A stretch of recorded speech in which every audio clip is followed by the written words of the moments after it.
Muy bien, buenos días a todas y todos. Quiero agradecer por la invitación para participar realizado por los colegas del Instituto Laboro. Una invitación que se debe a la larga amistad que tenemos de 30 años de convivencia en el ejercicio de la abogacía. Le voy a pasar la palabra de inmediato a Adoración Guamán Hernández. No sé si lo pronuncié perfectamente. Profesora titular de Trabajo y Seguridad Social de la Universidad de Valencia, España. Doctora por las universidades de París, Nanterre y Valencia, profesora invitada de la Universidad de París 10, investigadora del programa de excelencia Prometeo y consultora en derechos humanos y trabajo, asesora en el Ministerio de Relaciones Exteriores y Movilidad Urbana de Ecuador, y su principal línea de investigación actualmente es la relación entre corporaciones transnacionales y derechos humanos, al igual que el contenido y tratados de comercio y su impacto sobre los sistemas jurídicos estatales. Adoración. Obrigado. Bom dia. En primer lugar, gustaría... Y bueno, a las amigas y amigos por la invitación. Me gustaría hablar portugués o portuñol, pero no me atrevo. Creo que mejor será si hablo en español, y además intentaré hablar despacio, cosa que quien me conoce sabe que me cuesta, para no las compañeras traductoras pues que puedan sobrevivir a este rato. Voy a coger el hilo dejado por las anteriores intervenciones para poner de manifiesto una urgencia. La urgencia es que el trabajo, la ciencia jurídica y los sindicatos deben adaptarse y deben dar respuesta a una realidad cambiante. Una realidad cambiante que se plasma en la ofensiva del poder corporativo, que ha mutado. Estamos ante un poder corporativo transnacionalizado, que ya no tiene territorio en muchas ocasiones, y que intentamos combatirlo con marcos jurídicos creados para otra realidad. Marcos jurídicos creados en una realidad estatal, sindicatos creados en una realidad estatal, con otro tipo de relaciones de producción, y que de repente se ven confrontados a una realidad que está provocando graves crímenes y graves afrentas contra los derechos humanos y los derechos laborales. Dar respuesta a esta realidad, una realidad en la que las empresas transnacionales se han convertido en actores fuera de control, es una urgencia que tenemos las personas que nos dedicamos al derecho desde una postura crítica, como no puede ser de otra manera cuando defendemos a trabajadoras y trabajadores, sea desde los sindicatos, sea desde la academia, sea desde quien está defendiendo día a día, las abogadas y abogados, que creo que sois realmente las heroínas, ¿no? las personas que estáis a pie de calle, y a las que desde la academia, las personas que hacemos ciencia crítica, lo debemos todo. Sin sindicalistas, sin abogadas y abogados, lo que hacemos en la academia no serviría para nada, es papel mojado. Por tanto, desde hace mucho tiempo oriento mi investigación desde una perspectiva militante. Solo trabajo en aquello que me piden las compañeras de los sindicatos. Aquí está el compañero Iván de la Confederación Sindical de las Américas. Ellos lo saben, me piden algo que exige una determinada experiencia jurídica, yo se lo escribo. Cuando trabajo con las afectadas por una transnacional, me piden una determinada criterio jurídico, se lo escribo, y solamente de esa manera encuentro mi manera de hacer ciencia, respondiendo a las necesidades de las personas que sufren. Y en este sentido he orientado mi investigación desde hace tiempo a cómo controlar la actividad de las empresas transnacionales, qué mecanismos jurídicos podemos idear para evitar que las empresas transnacionales sigan vulnerando derechos humanos, y por supuesto entiendo dentro de los derechos humanos los laborales, tanto de manera individual como colectiva, y cómo, por tanto, evitar esa impunidad con la que vulneran los derechos de las personas y darle a las personas un acceso a la justicia. Es decir, en otras palabras, dedico mi investigación a algo que llamamos el Binding Treaty, el tratado vinculante para el control de las transnacionales, que se negocia en Naciones Unidas, pero también, desde una perspectiva de la acción sindical, a cuál es nuestro papel como sindicalistas, que también lo soy, como juristas, respecto de esta actuación contra, o por lo menos frente a las empresas transnacionales. No es un tema nuevo y siempre comenzamos con aquella frase de Allende que decían Naciones Unidas que las empresas transnacionales han pasado a ser una fuerza supranacional que queda fuera de control.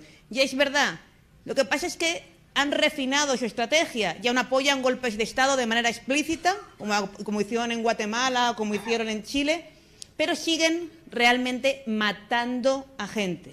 Matando a 10.000 personas, como pasó en el caso Bhopal, en una sola noche, 0 responsables, matando o provocando un ecocidio con un impacto en los derechos humanos brutal, como el caso Chevron Texaco en mi Ecuador. Soy ecuatoriana, por eso ahora mismo trabajo el tema Chevron Texaco, como el caso Mariana, que ustedes conocen bien acá.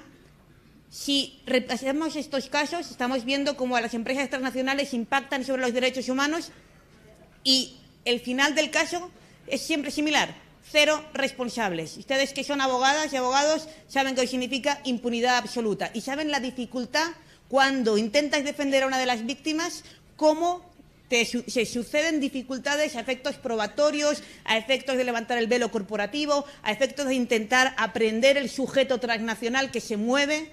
Mis compañeras abogadas en el caso Chevron llevan persiguiendo a la transnacional con una sentencia que podría ser ejecutoriada desde 2012 y no han conseguido las abogadas de las afectadas de Chevron, teniendo una sentencia condenatoria por 9.500 millones de dólares, no han conseguido ejecutar esa sentencia desde el año 2012. Porque Chevron, cuando se falló la sentencia, tenía $400 en el Ecuador. Chevron, que había explotado millones de hectáreas, tenía $400 en el Ecuador. Se lo había llevado todo. Y empezamos a intentar ejecutar en Canadá, en Brasil, en Argentina, y ustedes saben lo que significa eso, cuando además estáis defendiendo a una comunidad frente a los miles de millones que se gasta Chevron en sus despachos de abogados. Bien, esta es la realidad que tiene una traslación a los derechos laborales clarísima. Y voy a referirme a 2 casos en concreto, el caso Rana Plaza y el caso Kik. Y me refiero a ellos porque como abogados laboralistas estamos frente a casos específicamente en nuestro ámbito, en explotación a trabajadoras con resultado de muerte. Como recordarán, en el caso Kik, en Pakistán, año 2012, se produce un incendio en una fábrica. Mueren 260 trabajadoras. Poco después el caso Rana Plaza es el que salta la alarma en la comunidad internacional porque mueren 1.229 trabajadoras, se derrumba un edificio. No son desgracias, no son catástrofes, son crímenes corporativos. Y digo crimen, y ustedes saben bien, porque hay culpable. ¿Y por qué hay culpa? Porque la empresa Kik, la empresa alemana con sede en Pakistán, había auditado el centro de trabajo, había asegurado que el centro de trabajo cumplía con todas las medidas de seguridad, había pagado diversas auditorías y después del incendio se demostró que las puertas estaban barradas, que ninguna de las puertas de seguridad estaba funcionando y las mujeres murieron por eso. En el caso Rana Plaza se hicieron diversos estudios del edificio y saben que Rana Plaza se hunde porque se utiliza un edificio para almacenaje y para tiendas para un uso industrial. La vibración de las máquinas provoca el derrumbe y mueren. La empresa sabía que eso iba a pasar, habían grietas de pálamo en la pared y la empresa no hizo nada. Evidentemente, los 2 casos, como muchos otros en la industria del textil, la que luego hablará mi compañero Roberto, tienen cuestiones similares. Hay una matriz en un estado del norte que tiene diversas filiales a través de cadena global de producción y que producen diversos estados del sur. Esa matriz se está lucrando de la explotación y normalmente, como ustedes saben, se ubica en el sur, donde puede realizar una mayor explotación o una mayor apropiación de capital porque los derechos laborales son inferiores, porque las normas medioambientales son inferiores, porque el Poder Judicial tiene menos capacidad para sancionar por un determinado ilícito. Ese es el primer patrón, que luego desarrollaré un poco más.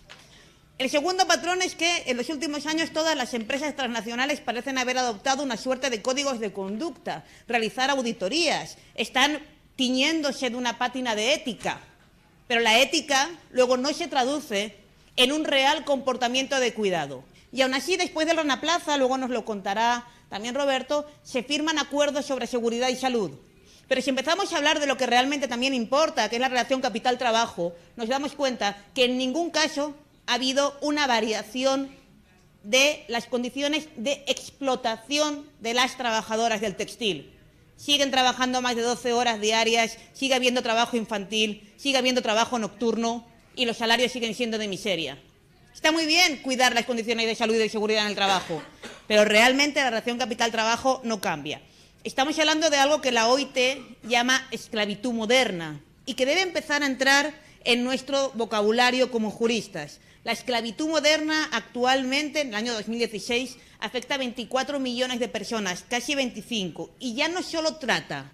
Estamos hablando de muchas personas que trabajan en una relación laboral porque tienen deudas con el empresario, porque les han quitado el pasaporte, porque no pueden sobrevivir de otra manera, y la OIT empieza a conceptuar esto como esclavitud. La tercera característica ya la hemos mencionado, impunidad.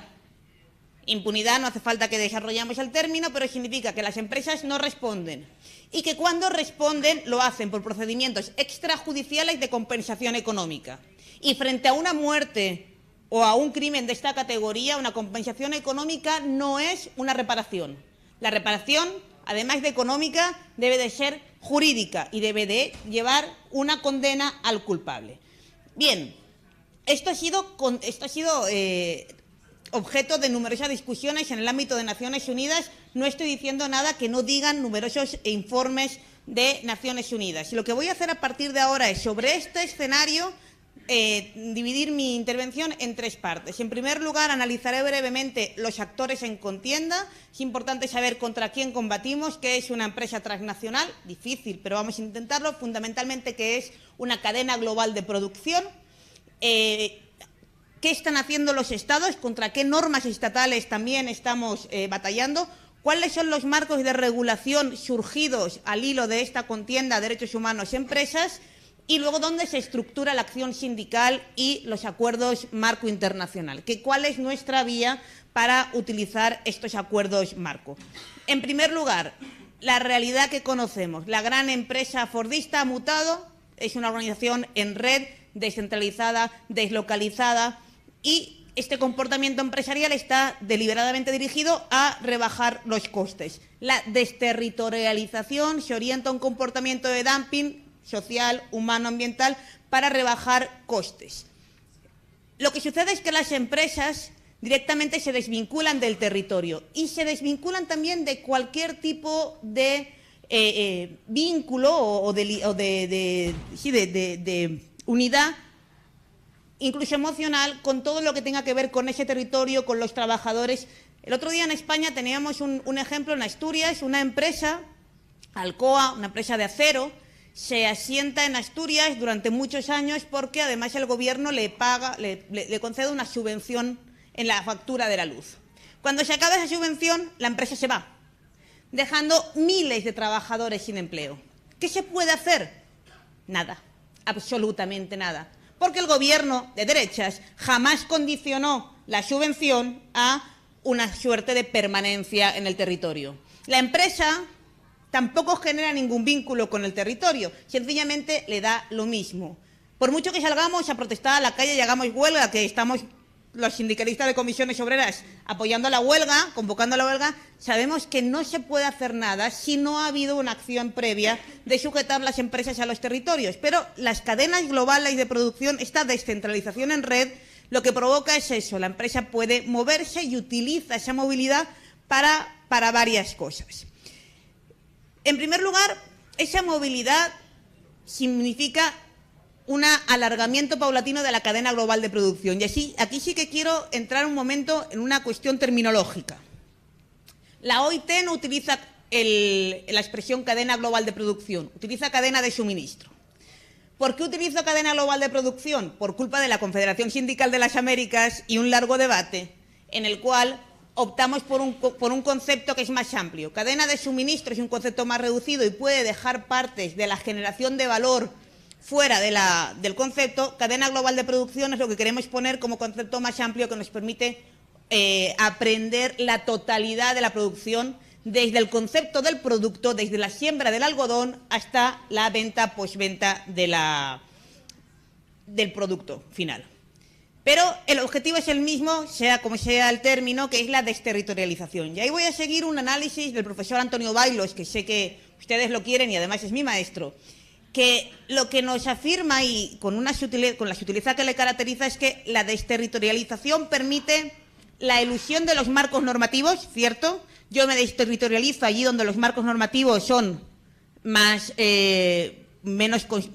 duros, pero también la elusión del control sindical. Yo me desterritorializo, me llevo mi producción allí donde los sindicatos tienen menos capacidad de controlarme.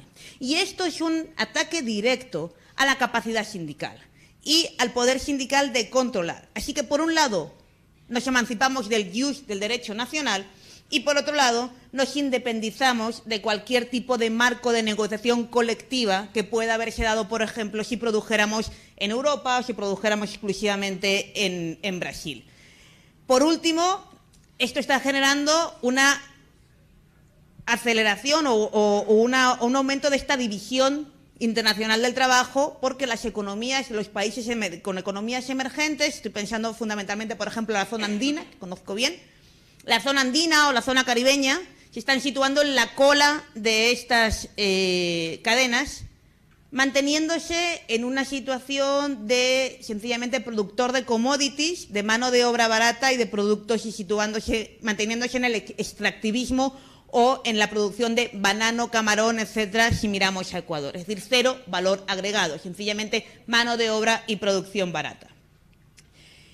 ¿Qué es lo que sucede además cuando las empresas se mueven? Se producen los tres fenómenos también muy conocidos. El dumping social produce una competencia normativa que produce una carrera a la baja. Miremos las leyes de maquilas en Centroamérica.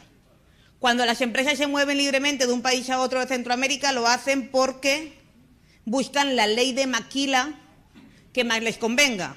¿Qué es una maquila? Lo sabemos bien. Esta zona, este tipo de producción que se asienta en las zonas francas de inversión, que es el otro gran fenómeno que deberíamos combatir, y que permite a las empresas sencillamente ir, producir y llevarse a la producción. El problema que tenemos cuando estamos trabajando con sindicalistas en estas zonas es que, y ahí me acuerdo siempre una anécdota, ¿no? Mi ingenuidad europea, aunque diga que soy andina, básicamente soy europea, le pregunté a una sindicalista que trabajaba en una maquila en Honduras, ¿por qué la política del sindicato no se orienta a una ley de maquila más dura? Y aquella me miraba y me decía, tú quieres que yo vuelva a mi sindicato y que me traten bien, ¿no? Si yo hago eso y la empresa Nike se va a Nicaragua, porque Nicaragua tiene una ley por los suelos, a mí me matan porque mis 5.000 trabajadoras se quedan sin nada que comer. Y esa es la realidad con la que tenemos que trabajar. Porque toda esta estructura se vincula con la actuación de los Estados. Y la actuación de los Estados, en el marco teórico, la encuadramos en lo que llamamos la captura corporativa, o más que captura, la complicidad corporativa. Si miramos políticas anunciadas por Bolsonaro, por Macri, por Lenín Moreno, por una desgraciada mayoría de dirigentes en la actualidad, estamos viendo cómo la atracción de la inversión extranjera se convierte en el paradigma del objetivo de política pública, cueste lo que cueste. Y en esta atracción de la inversión extranjera nos lanzamos a tratados bilaterales de inversión, tratados de comercio. La Alianza del Pacífico es una desgracia en cuanto a lo que va a impactar en los derechos de los trabajadores y hacia donde avanza Mercosur parece que va en la misma línea. Ojo, por tanto, con confiar en que dentro de los tratados bilaterales de inversión o los tratados comerciales hay cláusulas sociales. Normalmente las cláusulas sociales acaban teniendo unas consecuencias nefastas. No es el tema de hoy, es mi tema de investigación y no les voy a aburrir con eso, pero mantengamos siempre la reflexión de que ningún tratado bilateral de inversión es positivo. Todos impactan con respecto a los derechos laborales, todos sin excepción, y ninguna cláusula social nos va a reportar ningún beneficio que no nos pueda reportar un derecho laboral internacional, a ser posible, fuerte y con participación tripartita, que las cláusulas sociales jamás tienen participación tripartita. Bien, teniendo claro, por tanto, que jugamos con un actor internacional que tiene cada vez más poder para elegir el foro jurídico que quiera, con unos estados lanzados a generar derechos para las empresas, que no para las personas. La asimetría es brutal. El derecho comercial tiene mucha más salud que el derecho internacional de los derechos humanos y no hablemos del derecho internacional laboral. cualquier cláusula en un tratado de comercio, un tratado bilateral de inversión, es mucho más efectiva, ejecutiva, judicializable o en vía de arbitraje que el convenio 89. Entonces, ese es el gran dilema en la actualidad. Cualquier convenio de la OIT, pero incluso los fundamentales, hacen aguas y se confrontan a un tratado bilateral de inversión. Y esa es la realidad que debemos combatir, como juristas, como sindicalistas y, desde luego, haciendo ciencia crítica. Porque aquí hay un jurista, Stefano Rodotà, jurista italiano, que decía que estamos realmente ante una crisis de fuentes del derecho. Es cierto. De repente, las interacciones multinivel, el soft law, los stakeholders, tienen más poder que un poder legislativo, una ley o el derecho internacional. Pero creo que, para no acabar derrotados y pensando que no hay nada que hacer, podríamos intentar buscar las oportunidades. Porque es cierto que hay una desregulación, hay una re-regulación, pero ¿qué papel nos queda desde la fuerza sindical y desde el derecho contrahegemónico? Buscar oportunidades. Y una de esas oportunidades creo que son todas las, por un lado, todas las opciones que nos plantean los acuerdos marco internacional, que es muy complicado, pero también una nueva iniciativa a nivel internacional que es este tratado vinculante. Y tampoco es algo raro el querer controlar por la vía normativa a las transnacionales. Y les voy a poner algunos ejemplos. Y pasamos ya a los marcos regulatorios. Las empresas transnacionales han estado intentando ser aprendidas de diversa manera y con diversa intensidad. Me explico. En el ámbito estatal, el Reino Unido, California, Australia, en menor medida Suiza y fundamentalmente Francia, tienen normas orientadas a controlar a las empresas. Ninguna de ellas menciona a los sindicatos y una de ellas solamente menciona tema laboral. Pero fundamentalmente, cuando tú apruebas una ley de diligencia debida o una ley de vigilancia en tu país, lo que estás diciendo es: oiga, transnacional que tiene la sede en mi país, hágame el favor de vigilar lo que está pasando en su cadena, fundamentalmente porque si no la opinión pública se me rebota y se me enfada. Y como a la empresa Adidas no le apetece que la opinión pública se le enfade y le dejen de comprar pelotas, pues vamos a ver si hay una ley que obliga a Adidas a, más allá del código de conducta, a decir con quién trabaja y que los niños no cosen los balones. En Francia, como suele pasar, la cosa fue un poquito más adelante. Francia se aprueba el 17 de febrero del año pasado, el de 2017, el 21 de febrero, la ley de vigilancia. La ley de vigilancia es especialmente interesante, primera porque la hizo mi otro maestro, que es Antoine Lyon-Kahn. Antoine Lyon-Kahn, laboralista, estuvo muy vinculado a esta ley. ¿Y por qué los laboralistas se vinculan a una ley de vigilancia? Porque es una ley híbrido, en la cual se integran herramientas propias de la negociación colectiva que conocemos bien los laboralistas. Es decir, en esta ley se plantea que las empresas de más de 5.000 trabajadores o de más de 10.000, pero siempre transnacionales, deben de adoptar un plan de vigilancia. Ese plan de vigilancia debe de aplicarse al conjunto de la cadena y, para definir conjunto de la cadena, utilizan el término de control, que lo cogen del derecho mercantil francés. Entonces, lo que dice básicamente es: si usted tiene una empresa grande que tiene diversas filiales, subcontratas, lo que fuere, a todas las empresas controladas por la matriz, que está en Francia, les va a usted a aplicar un plan de vigilancia. Ese plan de vigilancia le tiene que dar información, y esa información debe hacerla pública cuando alguien se lo pida. Ya está. Pero con eso, ya por lo menos tenemos una capacidad pública de control. ¿Y quién debe hacer el plan de vigilancia? Eso es lo interesante. Los actores sociales concernidos. ¿Por qué actores sociales concernidos y no sindicatos? Bueno, porque puede darse la realidad de que en un país determinado, es decir, porque el plan de vigilancia se supone que se va a hacer en Francia, pero también pueden intervenir las empresas que estén fuera de Francia, no haya un sindicato de referencia nombrado como tal, pero sí posibilidad de diálogo social. Entonces, la ley francesa es un híbrido que nos indica que hay una posibilidad desde los actores sociales de, en partenariado con, en este caso, el Partido Socialista francés, que fue quien hizo la ley, pero también la academia y los movimientos sociales, sacar temas como estos. De hecho, esta ley es fruto de 3 años de negociación por los movimientos sociales franceses. Es una ley que sale desde abajo. Más allá de esta ley, la cosa pinta mal.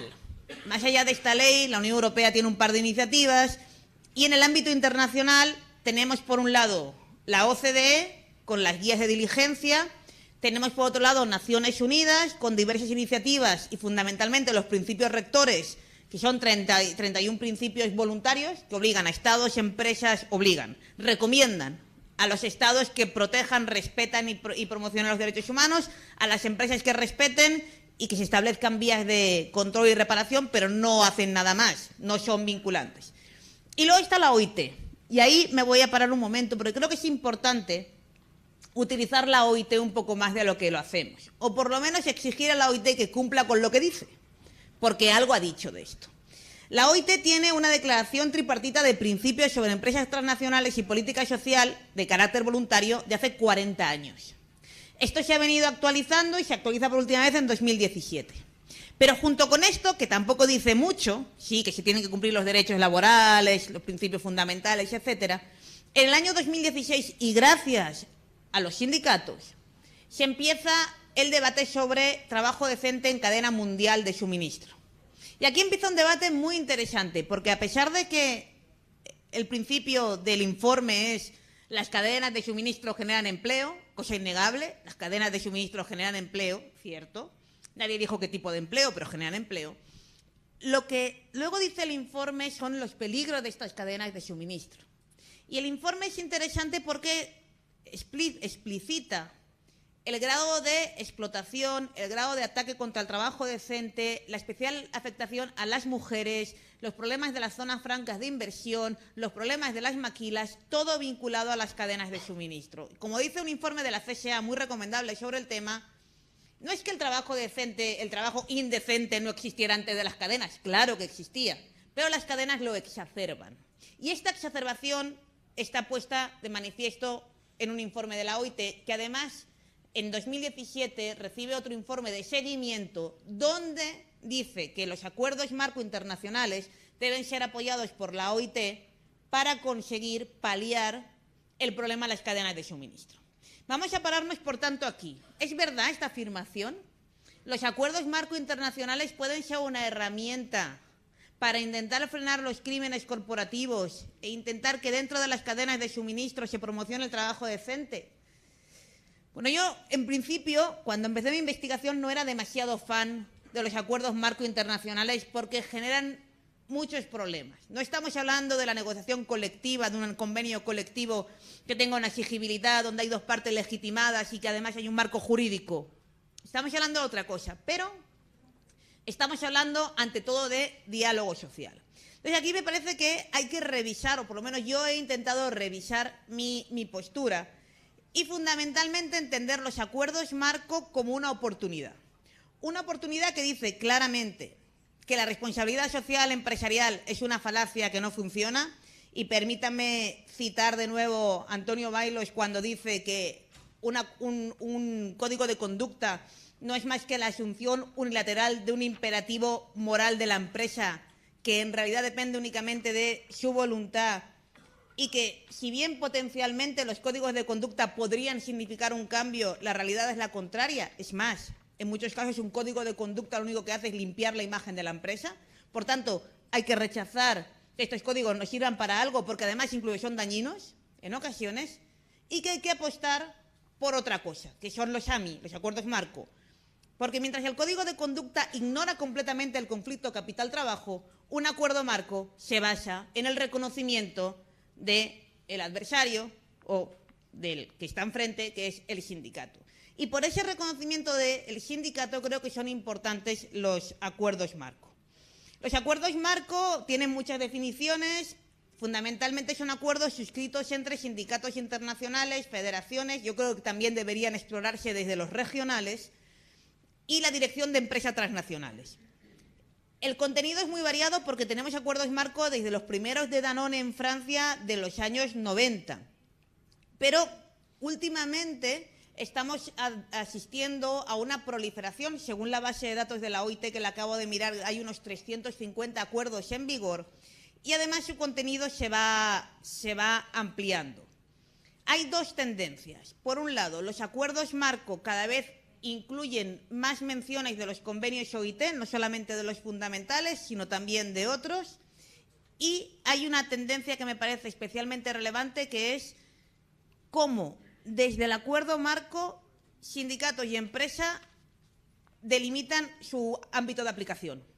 Es decir, porque nos están delimitando realmente cuál es el conjunto de la cadena y cuáles son los mecanismos de control en el conjunto de la cadena. Y creo que, puestos a imaginar una norma que aprenda la actividad de las transnacionales, que es el final de mi intervención, este es el problema principal. ¿Quién está dentro de la cadena y cómo se puede subir o bajar la responsabilidad dentro de esa cadena? Es decir, el concepto de control.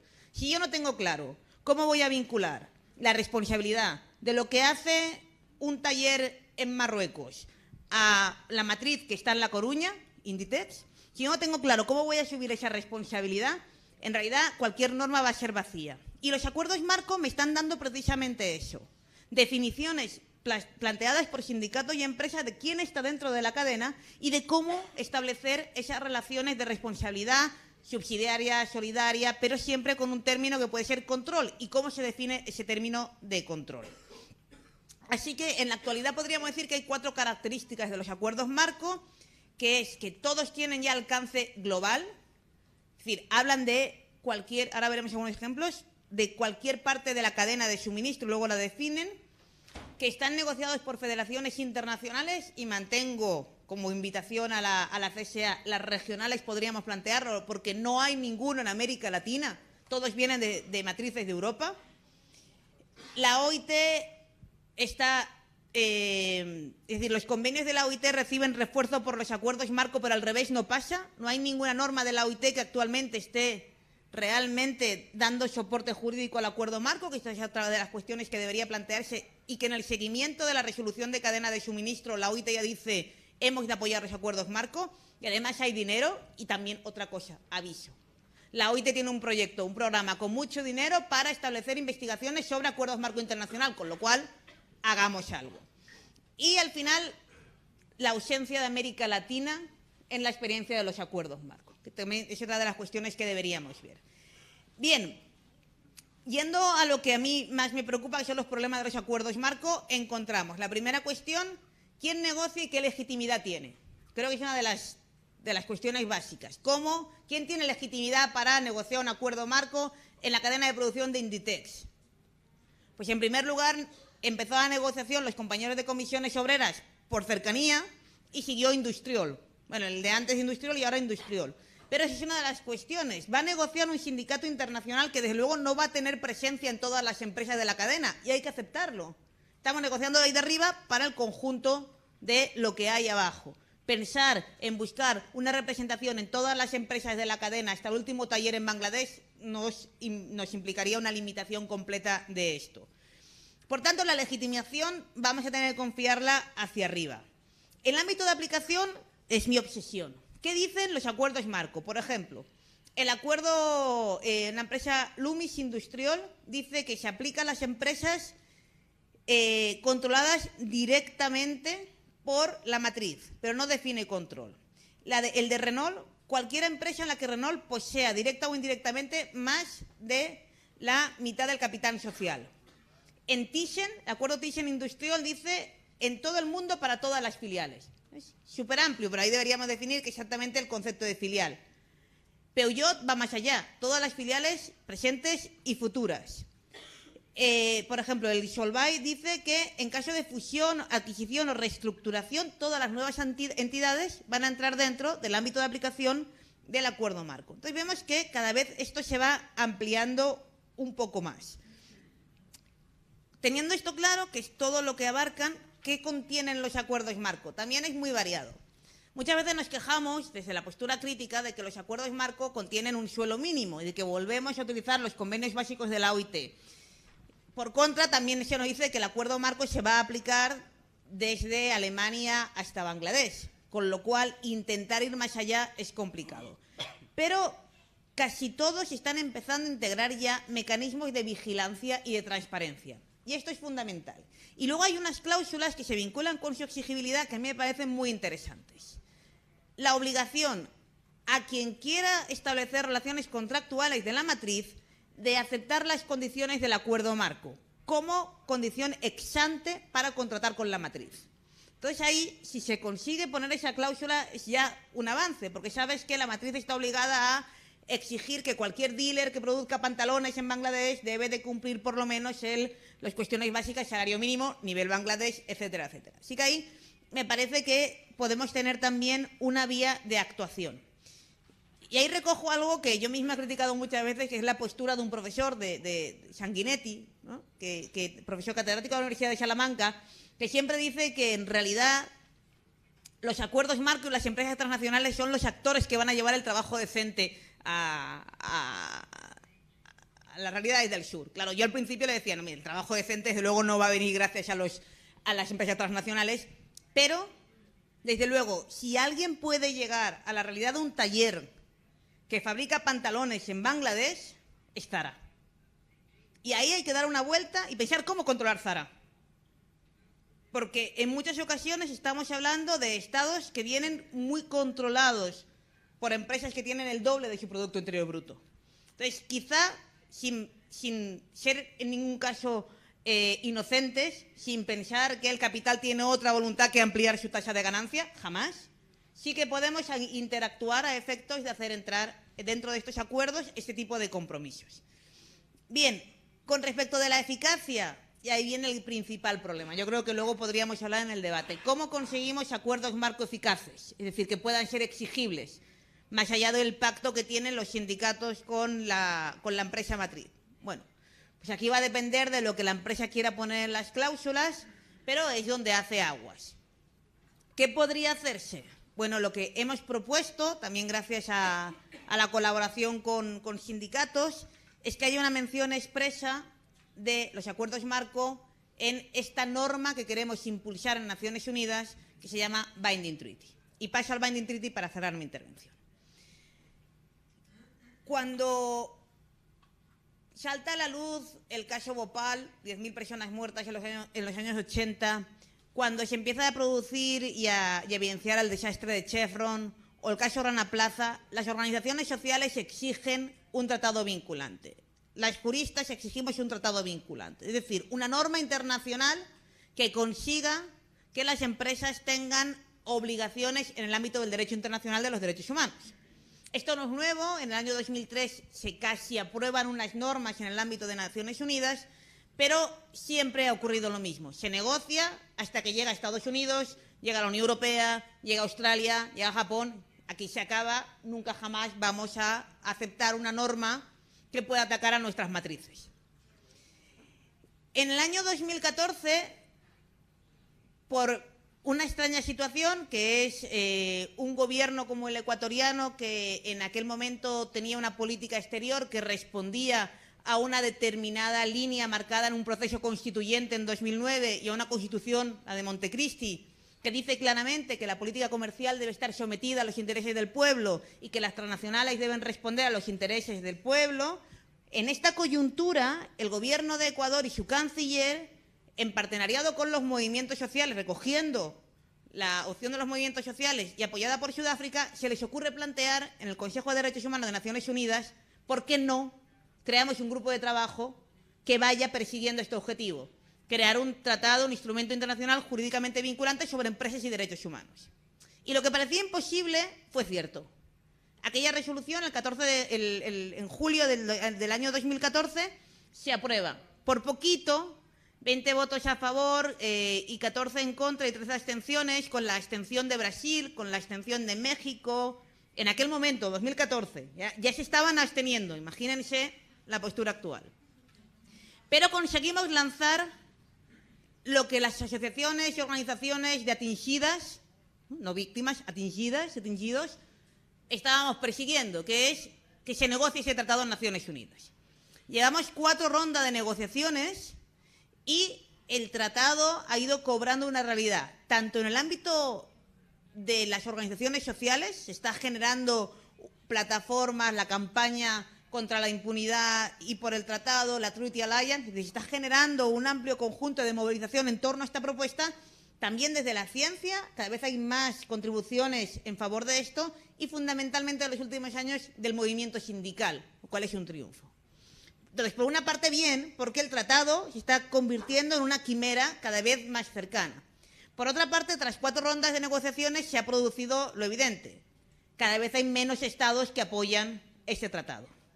En un principio, los apoyos venían del G77, Ecuador, Sudáfrica, Bolivia, Cuba, Venezuela y, bueno, los africanos fundamentalmente, pero poco a poco hemos ido perdiendo plumas por el camino. Y lo peor ha sido la 4ª sesión, que fue en octubre, donde no solamente perdimos plumas, casi perdemos la cabeza, porque Ecuador, que es la presidencia de grupo, planteó un borrador, es decir, ya estábamos discutiendo sobre texto articulado, hay un texto articulado, y el borrador para un tratado que tiene como misión la regulación de la actividad de las empresas transnacionales en el derecho internacional de los derechos humanos, ese borrador no tiene responsabilidades directas para las empresas transnacionales, porque le venían mal, es demasiado rompedor. Claro, el tratado precisamente persigue romper el paradigma tradicional del derecho internacional, diciendo que ¿las empresas transnacionales están vulnerando derechos humanos? Sí. ¿Las empresas transnacionales tienen derechos reconocidos directamente en el derecho internacional? Sí, por los TBIs. ¿Las empresas transnacionales ya han sido reconocidas como sujeto de obligaciones en algunas normas internacionales? Sí. ¿Derecho del mar, el Código de Leche Materna o el Código del Tabaco? Ergo, ya que se dan todas las circunstancias, ¿por qué no hacer un tratado internacional que efectivamente regule esas obligaciones y que, por tanto, además, establezca mecanismos para hacerlas exigibles? Porque si no, regulas obligaciones y no hacen nada, hay que establecer mecanismos. Claro, ¿quién dice que no? Por supuesto, Estados Unidos, que ya como tampoco está en el Consejo de Derechos Humanos, nos da lo mismo, pero también la Unión Europea y en esta última ronda de negociación, Rusia, China, India y un conjunto de países estupendos posicionados como súbditos de la Unión Europea, que han sido Brasil, Perú, Colombia y México, alineados completamente con quien tienen relaciones comerciales de manera fundamental, que es con la Unión Europea. ¿Cuál es la situación actual? En primer lugar, creo, en mi opinión, el error de la postura de Ecuador. Ecuador reduce postulados para poder negociar con la Unión Europea, etcétera, pero, por un lado, sus aliados naturales en la negociación le afean la conducta, es decir, le dices, has quitado material fundamental del tratado, no estamos negociando sobre el tratado que prometiste, y por otro lado, a quien pretendía convencer le dice, muy bien, esto nos gusta que hayas rebajado posturas, pero tampoco te vamos a apoyar. Y las organizaciones sociales nos quedamos como diciendo, ¿y ahora qué hacemos? Ya no podemos mantener el apoyo sin ambajes a Ecuador, porque ha rebajado posturas y líneas rojas, pero no nos podemos oponer porque la Unión Europea entonces va a aprovechar nuestra oposición para... La situación es muy complicada, pero hay parte positiva. Es decir, es que hoy tengo el día optimista, ¿eh? Vamos a una 5ª sesión de negociación en octubre del año que viene.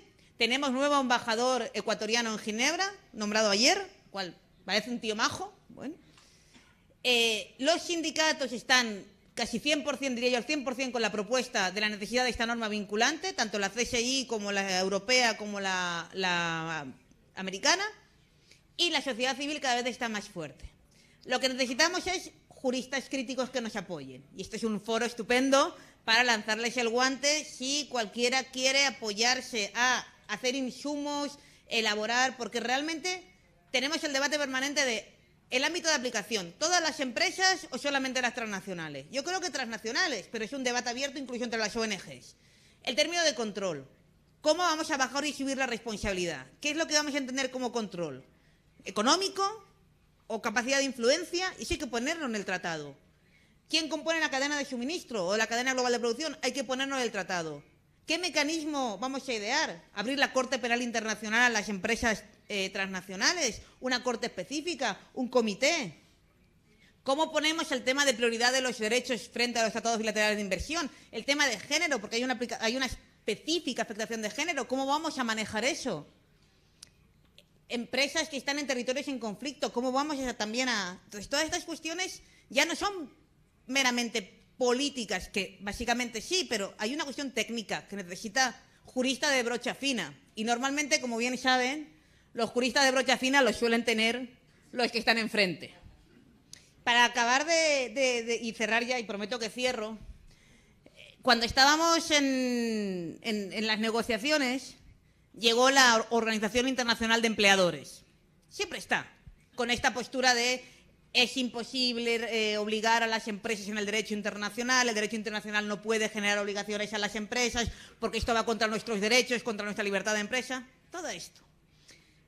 Pero en este año fueron un poquito más allá, envalentonados por la situación regional y geopolítica que tanto les conviene últimamente. Entonces lo que hicieron este año fue repartir un análisis, un folleto, donde acababa diciendo cuál iba a ser el impacto sobre la inversión extranjera directa a determinados estados si apoyaban el tratado, vaticinando una serie de pérdidas enormes a los pobres estados del sur que se les ocurriera apoyar este tratado. De hecho, el Congo hizo una intervención diciendo, oiga, yo apoyaría el tratado, pero es que mire lo que me están diciendo, que es que no me van a invertir. Claro, es tan obsceno el que utilicen en el seno del Consejo de Derechos Humanos este argumento que un catedrático internacionalista al cual todas admiramos mucho, que es Olivier de Schutter, señor muy serio, en su turno de intervención les dijo, así, abiertamente, creo que hay alguien que se equivoca. En esta sala no estamos en la Cámara de Comercio Internacional, estamos en el Consejo de Naciones Unidas, en el Consejo de Derechos Humanos. Así que vamos a hablar de derechos humanos de una vez y olvídense de su tasa de ganancia. Muchas gracias.